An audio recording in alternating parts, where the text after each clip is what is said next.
प्यारे बच्चों, छात्र एवं छात्राओं, विद्यावाणी चैनल में आप सभी का स्वागत है बच्चों। तो आज मैं आप सबको कक्षा 8वीं की संस्कृत का पंचमा पाठ पढ़ाने जा रही हूँ। पंचमा पाठ में शीर्षक है अहम ओरछा अस्मि। तो बच्चों, अहम ओरछा अस्मि का अर्थ है मैं ओरछा हूँ। ओरछा अपनी परिचय दे रहा है इस पाठ में। तो आइए शुरू करते हैं। सब लोग अपनी अपनी पुस्तक खोल लीजिए और पढ़ना शुरू करते हैं। आप लोग मन से पुस्तक की तरफ देखिए बच्चों। अहम ओरछा, मैं ओरछा, अहम टीकमगढ़ मंडले स्थित प्राचीन नगरम अस्मि। अहम ओरछा, अहम टीकमगढ़ मंडले स्थितम प्राचीन नगरम अस्मि। मैं ओरछा, मैं टीकमगढ़ जिले में स्थित प्राचीन नगर हूँ। ओरछा अपनी परिचय दे रहा है यहाँ पे कि मैं ओरछा हूँ और मैं टीकमगढ़ जिले में स्थित प्राचीन नगर हूँ। पूर्वम स्वतंत्रता राज्य रूपेण मम परिचय आसीत। पहले स्वतंत्र राज्य के रूप में मेरा परिचय है। तो ओरछा जो है स्वतंत्र राज्य था। अपनी परिचय दे रहा है कि पूर्वम स्वतंत्र राज्य रूपेण मम परिचय आसीत। पहले मैं स्वतंत्र राज्य के रूप में मेरा परिचय था। आसीत माने था, होता है। मम स्थापना 16 शताब्दी बुंदेल राजपूतेन रुद्र प्रतापेन कृता। मेरी स्थापना 16 शताब्दी में बुंदेल राजपूत रुद्र प्रताप ने किया। माम परितः सघनम वनम अस्ति। मेरे चारों ओर घने जंगल हैं। अस्मिन् वने शौगान वृक्षा अधिका भवन्ति। इस वन में सागवन के वृक्ष अधिक मात्रा में है। सागौन काष्ठम बहुमूल्यम भवत। सागौन की लकड़ी कीमती होती है। मम वने सिंहा व्याघ्रा हरिणा नीलगांव वानरा स्वच्छंदम विचरन्ति। मेरे वन में सिंह, बाघ, हिरण, नीलगांव, बंदर स्वतंत्र रूप से विचरण करते हैं। अन्य अपि वन्य पशवः निर्भया वसन्ति। अन्य वन पशु भी निर्भय से विचरण करते हैं, रहते हैं। एतेषां वन्य पशूनां रक्षणाय शासनेन इदानीम अभयारण्यम निर्मितम। इन वन्य पशुओं की रक्षा के लिए शासन ने अभयारण्य निर्मित किया है। मम परिक्षेत्रे चतस्र प्रमुखा नद्या प्रवहन्ति। मेरे क्षेत्र में 4 प्रमुख नदियां बहती हैं। धसान, जामिनी, जतारा, बेतवा नाम्न नद्या जलस्य आवश्यकतां पूरयन्ति। धसान, जामिनी, जतारा, बेतवा नाम की नदियां जो है जल की आवश्यकता को पूरा करती हैं। कृषि वनम भूमि च सिंचति। कृषि वन की सिंचाई, कृषि की वन की भूमि की सिंचाई करती हैं। जामिनी नद्या तीरे जम्बू वृक्षा अधिका भवन्ति। जामिनी नदी के किनारे जामुन के अधिक वृक्ष होते हैं। जामुन नदी के किनारे जामिनी नद्या तीरे जम्बू वृक्षा अधिका भवन्ति। जामिनी नदी के तीरे जामुन के अधिक वृक्ष होते हैं। मम दक्षिण भागे जामिनी वेत्रवत्यो संगमम अस्ति। मेरे दक्षिण भाग में जामिनी और वेतवा का संगम है। तत्र संगमात जलस्य 7 धारा भवन्ति। वहां पर संगम से जल की 7 धाराएं होती हैं। अतएव जनाः लोक भाषायां ताम स्थलम सप्तधारा इति वदन्ति। इसीलिए लोग लोक भाषा में इस स्थल को सप्तधारा के नाम से बोलते हैं। वेत्रवत्या तटे मम पुरातन ऐतिहासिक दुर्गः अस्ति। वेत्रवत्या नदी के किनारे मेरा प्राचीन ऐतिहासिक किला है। बहूनि मंदिराणि अपि सन्ति। और बहुत से मंदिर भी हैं। तत्रैव राज्ञा समाधयः अपि सन्ति। और वहाँ पर राजा की समाधि भी है। तटे एकम भव्य राम राजा मंदिरम विद्यते। किनारे पर एक सुंदर राजा राम का मंदिर भी है। एतद् कलात्मक ऐतिहासिक च मंदिरम अस्ति।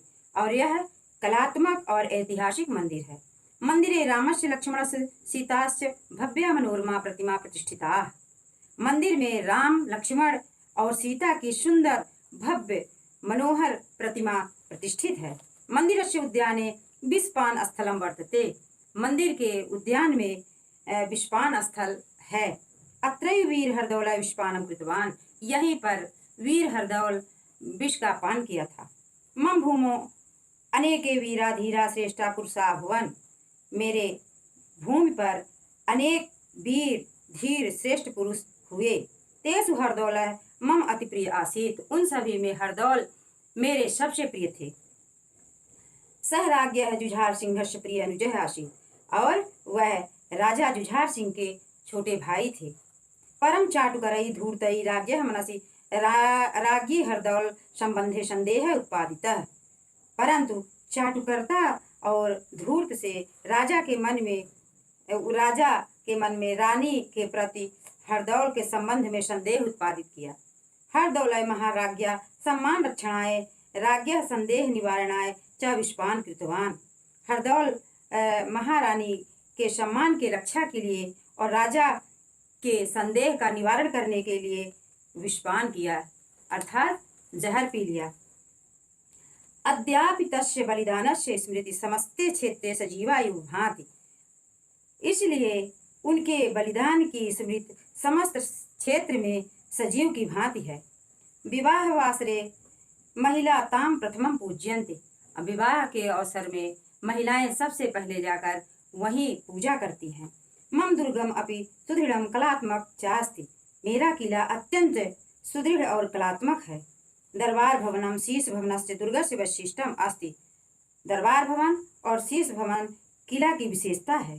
सर्वेषु भवनेषु स्थापत्य कलाया सुंदराणि चित्राणि मनसि रंजयति। सभी भवनों में स्थापत्य कला के सुंदर चित्र मन को प्रसन्न कर देते हैं।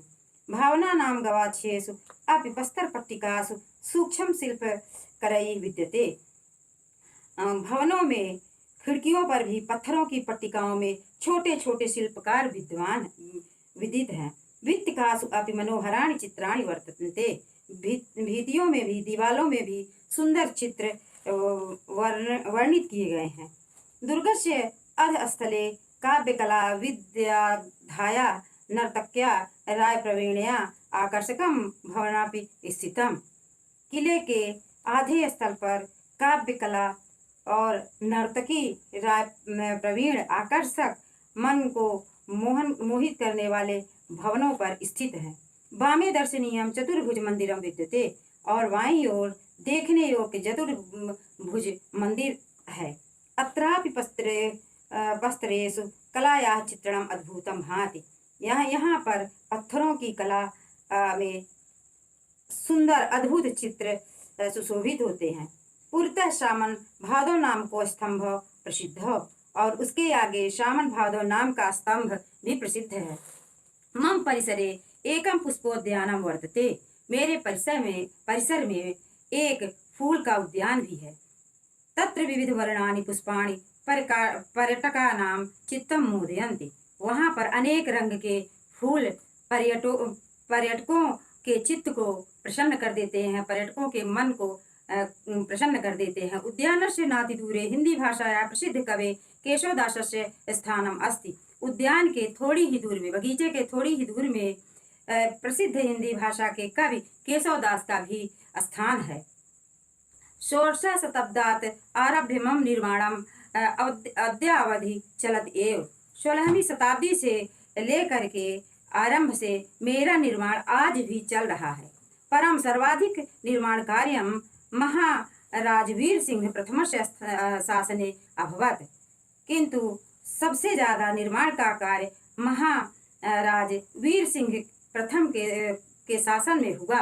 मम इतिहास रोचकः कौतूहलपूर्ण च अस्ति। मेरा इतिहास सुंदर और कौतूहलपूर्ण है। मध्यकाले मम विशिष्टम स्थानम महत्वम चासीत। और मध्यकाल में मेरा विशिष्ट स्थान और महत्व था। अधुना अपि महाराज्ञा तथा विराजते। इदानीमपि जनाः प्रतिवर्षम् आगच्छन्ति मम दृष्ट्वा च मुदिता भवन्ति। अधुना अपि राम राजा तथा विराजते। आज भी राजा राम वहीं पर विराजमान हैं। इदानीं अपि जनाः प्रतिवर्षम् आगच्छन्ति माम दृष्ट्वा च मुदिता भवन्ति। और हर वर्ष लोग यहाँ पर आते हैं और मुझे देखकर प्रसन्न होते हैं। अन्यानि अपि लक्ष्मी नारायण मंदिरम, फूलबाग, दीवान, हरदौल भवन, सुंदर भवन, शहीद स्मारक प्रभृति 3 द्रष्टव्यानि स्थलानि सन्ति। और अन्य भी जैसे लक्ष्मी नारायण मंदिर, फूलबाग, दीवान, हरदौल भवन, सुंदर भवन, शहीद स्मारक आदि देखने योग्य स्थल हैं। प्रतिदिनं यात्रिणः आगत्य मम ऐतिहासिकं स्वरूपं दृष्ट्वा प्रसन्ना भवन्ति तथा च तान् विलोक्य अहमपि प्रसन्न भवामि। प्रतिदिनं यात्रिणः आगत्य, रोज यात्रीगण आते हैं। मम ऐतिहासिकं स्वरूपम दृष्ट्वा प्रसन्ना भवन्ति, मेरे ऐतिहासिक स्वरूप को देख करके प्रसन्न हो जाते हैं। तांच विलोक अहमपि प्रसन्नम भवामि, और उन सभी को देख करके मैं भी प्रसन्न हो जाता हूँ। तो बच्चों, ये पाठ आपका पूरा हुआ। विद्यावाणी चैनल को आप लाइक, सब्सक्राइब, शेयर जरूर करिए और पूरे आपको प्रश्न उत्तर कराए जाएंगे। आपको किसी भी चीज की दिक्कत पढ़ाई लिखाई से संबंधित नहीं होगी। सारे प्रश्नों के उत्तर आपको विधिवत रूप से मिलेंगे विद्यावाणी चैनल में। और अगर आपको किसी सोल्यूशन को लेकर दिक्कत है, जैसे कि बुक्स वगैरह, तो आप विद्यावाणी चैनल का टेलीग्राम चैनल अवश्य देखें बच्चों। धन्यवाद।